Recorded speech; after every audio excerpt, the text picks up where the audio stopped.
So Danny Garcia knocks out Rod Salka in 2 rounds. What can I say about this fight? If you could even call it a fight.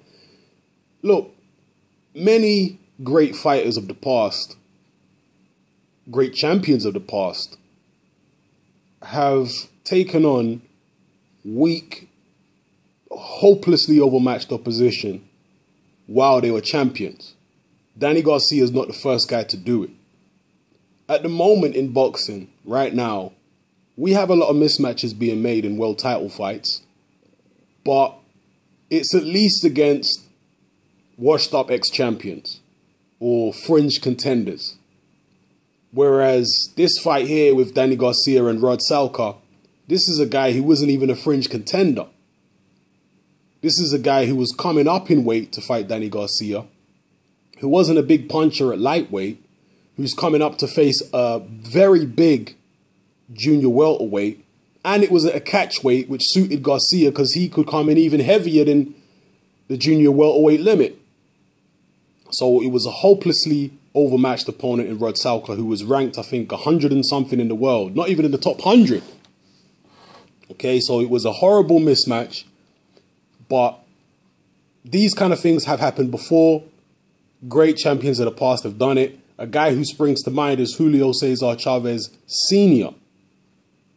When Chavez Sr. was around, he used to fight a lot of non-title, stay busy fights in between his title fights. And a lot of these fights were against guys who were just totally out of their depth. And when I'm talking about mismatches, I mean Chavez Sr., at times in his career when he'd had 40, 50, 60 fights, he would sometimes take a tune-up fight against a guy who had less than 10 fights and had lost half of them. Right? So proper mismatches I'm talking about here. So Danny Garcia is not the first guy to do it. There have been great champions in the past. Chavez Sr. is just one example who have done it as well. The thing is with Danny Garcia is that there were other options. And to make matters worse, one of those other options was fighting on the very same card.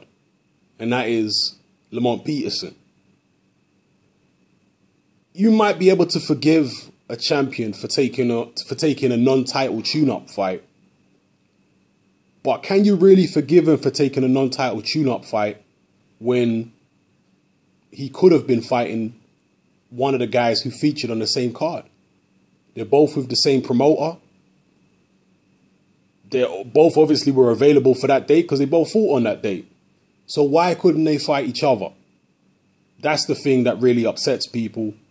And that's the thing that people won't forgive Danny Garcia for not fighting Lamont Peterson. There's also a whole heap of other guys he could have fought. He could have fought John Molina, rematch with Lucas Matisse, Adrian Broner. There is a whole heap of other guys at junior welterweight that Danny Garcia could have fought, but he took on Rod Salka. The fight turned out to be the horrible mismatch that most people expected. It actually reminded me of Arturo Gatti versus Joey Gamache.